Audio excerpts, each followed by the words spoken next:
I guess it makes sense because, okay, let's say you know the Earth is going to cool. If you tell everyone that, what would everyone do? For decades, we've been warned about global warming, but do the activities of the elite and leaked emails from scientists really add up? Could it be that we're facing down the barrel of global cooling, which would explain the puzzling behavior of our elite? Today, we're doing global cooling and the global warming conspiracy here on MKUSUal. It's the coming ice age, Nick. For decades, we have been bombarded with warnings about catastrophic global warming. Politicians, scientists, and media outlets insist we face an existential threat from rising temperatures. But what if they're wrong? What if instead of an overheating planet, we're actually on the verge of a new ice age? And the powers that be know it. This would explain why we don't get anything done. So we're going to examine some evidence that the Earth may be entering a period of significant cooling and explore why global warming narrative persists despite contradictory data, and reveal how the elites might be preparing for climate changes that they won't admit to the rest of us are coming. Coming sounds like they're just breathing heavy. I want to throw out all the controversy here at the beginning. There is this weird. Oh wait, are we climate change deniers? No, we've gone all the way back to the other side. Okay. We believe it's different climate change. Unfortunately, I am still trying to get laid, so I just need to. Well, you don't have to be. You can use me as a cudgel. Okay.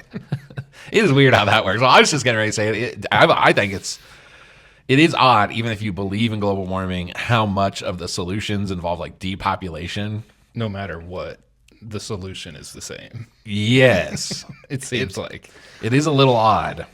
So you would think that even if maybe they knew an asteroid was coming or something, they'd do the same things. Right. They'd like pare us down. They'd build bunkers. In that context, seeing the human population referred to as useless eaters. Why? What? Haven't we all been stuck in traffic and called the population of the Earth useless eaters? Oh, Nazi ideology. Okay. Well, they're on the out. Well, anyway. So let's start section 1, the science of the coming ice age. The forgotten ice age panic of 1970s. The forgotten ice age panic of the 1970s. Long before today's climate change debates, the world was gripped by fears of global cooling. Between 1960 and 1975, average temperatures had dropped enough that prominent scientists warned of a potential ice age. In 1974, the CIA released a report entitled A Study of Climatological Research as it Pertains to Intelligence Problems. Whoops. Let's go ahead and throw that up. Fascinating. 1974 from the agency. Deals with crops, climate, food supply, climatology. And in this report, the CIA warned of dire consequences, including food shortages and societal collapse. Major publications like Time, June 1974, and Newsweek, April 1975, ran cover stories about the coming ice age. Dr. Reed Bryson, often called the father of modern climatology, testified before Congress in 1975 that we are in a cooling trend that will lead to cooler, longer winters. This consensus began shifting only after political and economic factors came into play, a story we'll get to later. So let's talk about some modern evidence that we are cooling. While media focuses on warming, and now not so much, they just use climate change, several key indicators suggest cooling may be imminent. 1, solar activity collapse. The sun follows roughly 11-year cycles of activity. We're now entering what scientists call a grand solar minimum, a period of exceptionally low sunspot activity. The last major minimum from 1645 to 1715 is called the Maunder minimum, and it coincided with the, quote, Little Ice Age that froze European rivers and caused crop failures worldwide. NASA's Solar Dynamics Observatory shows sunspot numbers at their lowest levels in over 200 years. And here's some unexpected cold events. 2021, who can forget this one? The Texas power grid collapsed during record cold. Europe had brutal winters in 22 and 23, and China's unprecedented snowpocalypse in 2023. Are these random anomalies, or do they fit a pattern seen before past ice ages? So we have glaciers defying predictions. Contrary to melting forecasts, many glaciers are growing. Greenland's ice sheet has gained mass in recent years, according to the Danish Meteorological Institute, and Antarctica's sea ice hit record highs in 2021, according to NSIDC data. And here's where things get controversial. There's strong evidence that historical temperature records have been altered to fit the warming narrative.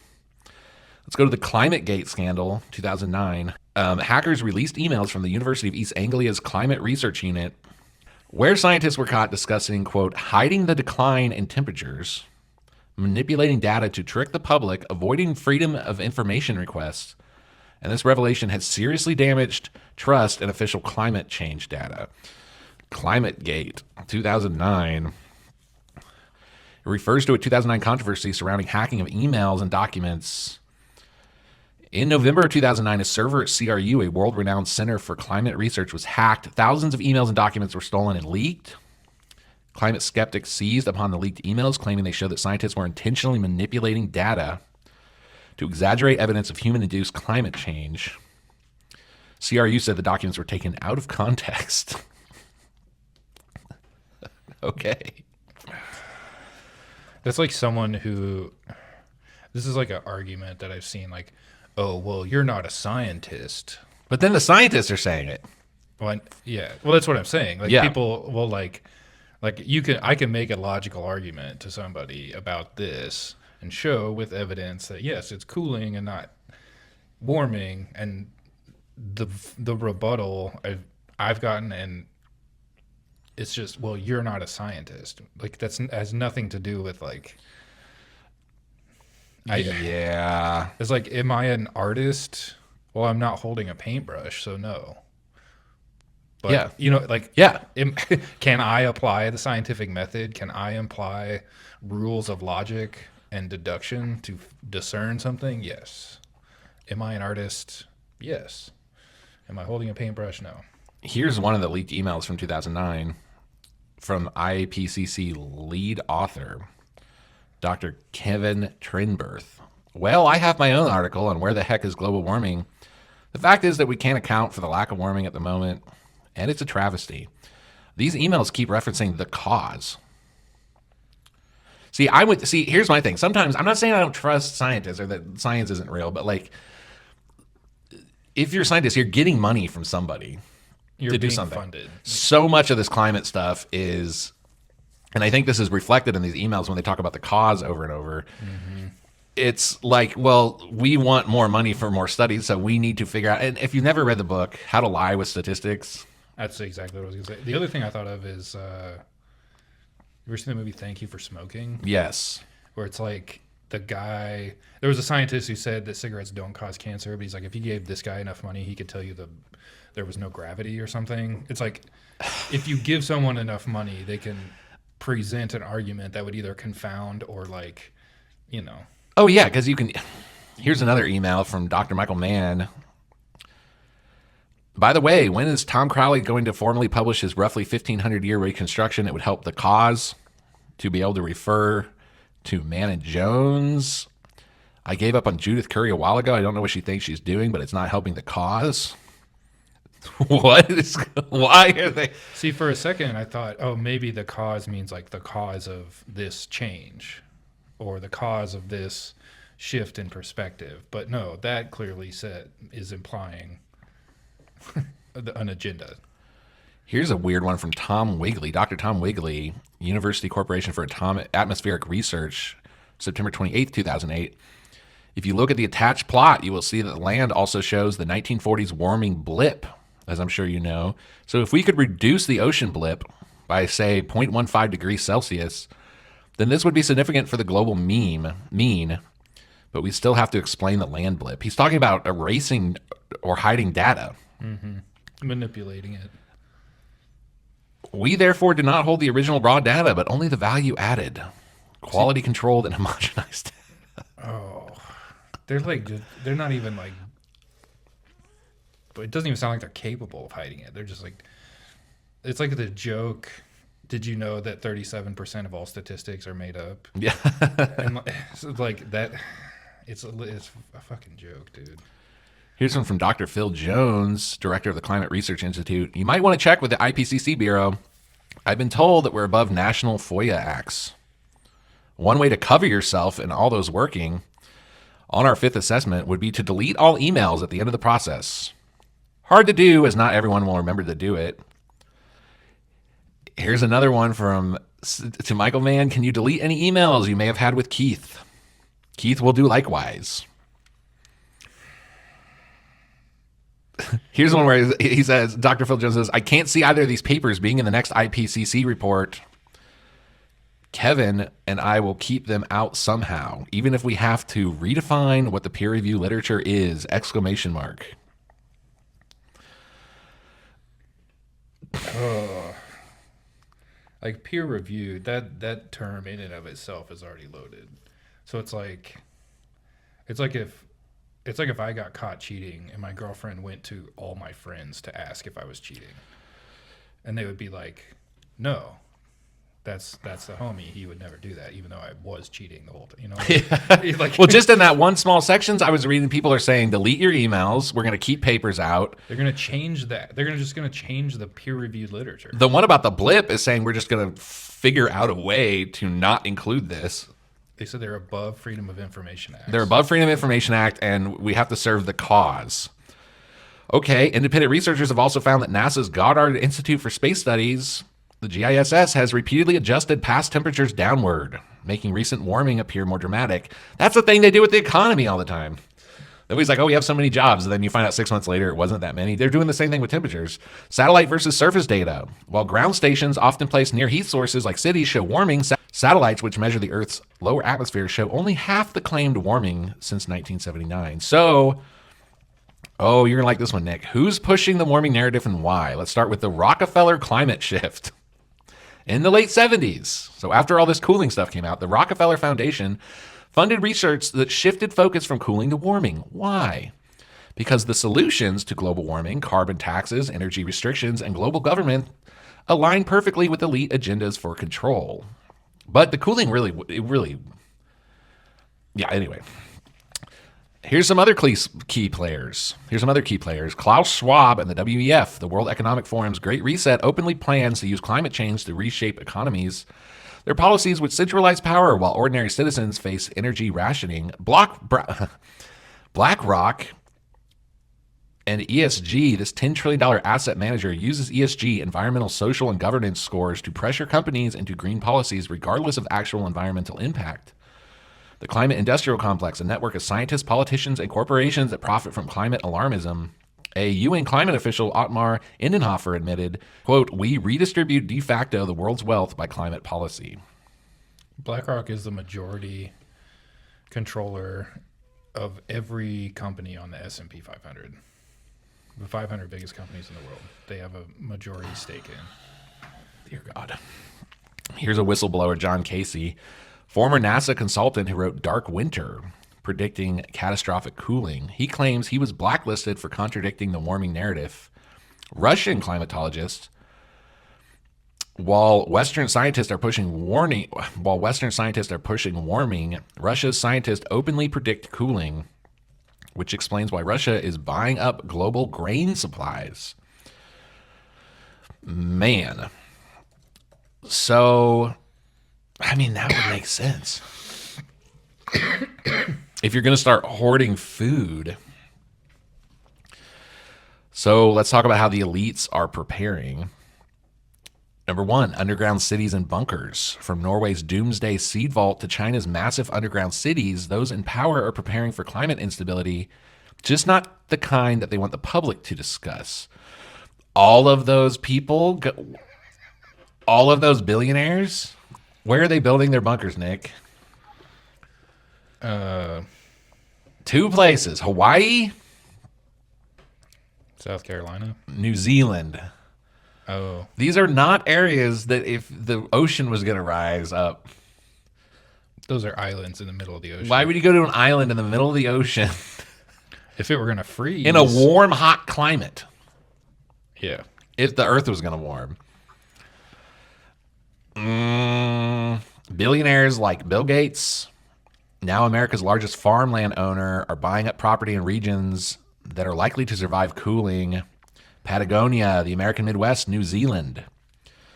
Policies like the Netherlands' forced farm closures and Ireland's cattle culls are destroying food production capacity just before cold-induced shortages hit. Don't forget all of our fires, all of our weird processing plant fires. So the evidence suggests we may be facing a very different climate threat than we're being told. The question isn't just about science, it's about power, control, and why those in charge want us focused on heat while they prepare for cold. When billionaires build bunkers in warm places and governments stockpile seeds, maybe we should ask, what do they know that we don't? And that makes sense. Stockpiling grain and seeds doesn't make any sense because a warmer earth would actually be fine for agriculture. You just have to grow in different places. Right. It'd actually be probably better. Okay, so I found the European project for ice coring in Antarctica. And these ice cores go back 800,000 years. Okay. Here's a chart of the pattern of temperatures 550,000 years ago until now. So this is now, and this is 500,000 years ago. So it keeps going up and down, and we're in an up. It's almost like a EKG beep. It's just like a heartbeat. Right. And we're at the top of the coaster. But this is right here, right now. It's a lot different than a hockey stick, man. And I've been trying to wrap my head around this. I guess it makes sense because, okay, let's say you know the Earth is going to cool. If you tell everyone that, what would everyone do? We would consume. Mm-hmm. We would hoard. We would prepare. We would keep.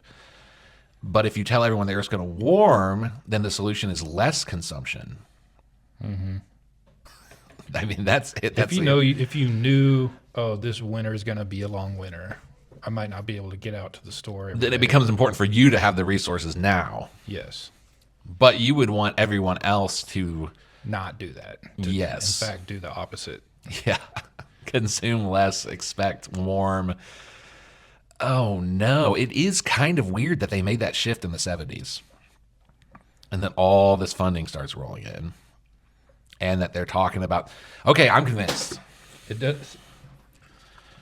The thing with the BlackRock creating these like incentives, because then it can appear the optics of that are good for, it creates a strong incentive without being like a dictum or an agenda that's clearly, you know what I'm saying? Yes. It's like an ideological war that they are winning. They're like a morally superior. Ugh. And we're old enough, too, to remember. Yuck. We grew up hearing global warming all the time in school. At least I did. Right. Literal global warming. Global warming, greenhouse. It's a greenhouse, idiot. Think about a greenhouse. But then, out of nowhere... Ice melt, more water. Yeah. Polar bear. Yeah. Then, out of nowhere, they switched to climate change. Which means that they can... But here's my point. That means they can explain weird things like the Texas or the Chinese snowmageddon. Mm-hmm. But at the end of the day, they've already when you talk about climate change, they're talking about warming. Mm-hmm. That's that's implied. So your solutions always have to be less consumption while they take their private jets. What did we read? They chopped down like miles and miles of Brazilian rainforest last month for a climate summit to build a highway through it. They don't give a shit about this warming.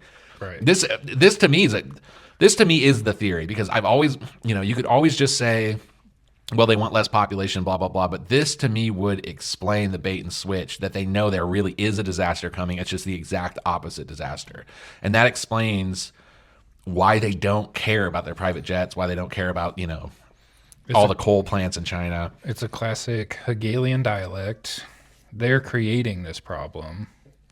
They're defining the problem as this, so they can prescribe also this solution.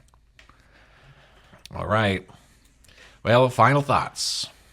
I thought you were going to say final solution. Final thoughts, final solutions, anybody? They're at it again, these bastards. Can you say that at the end of every episode? The bastards are at it again. Okay, I'm not gonna interrupt. I'm gonna let you steer the ship home. Never surprised, always disappointed. Another Nick certified hood classic. Alex Jones was right. Again, the globalists want you to eat your children. They're sick of doing it. It's like how Obama has the beachfront property. Dude, in that movie, You would buy that if you're scared of cold. right? You would evaporate all the neighbors' houses too, so you could have a big yard on the beach. If you really were like in 20 years, the whole like everything's going warming. We'd buy property like Wisconsin Yeah, or like Alberta, yeah, that'd be beautiful. not Hawaii. Okay, Yep. be good. Hey, drop your favorite climate change conspiracy below. Is it real? Is it fake? Is it the opposite? See ya. Find a scientist and have them tell you what to think. Pay him $20 first. Give him an old Andrew Jackson. Yeah, we love you.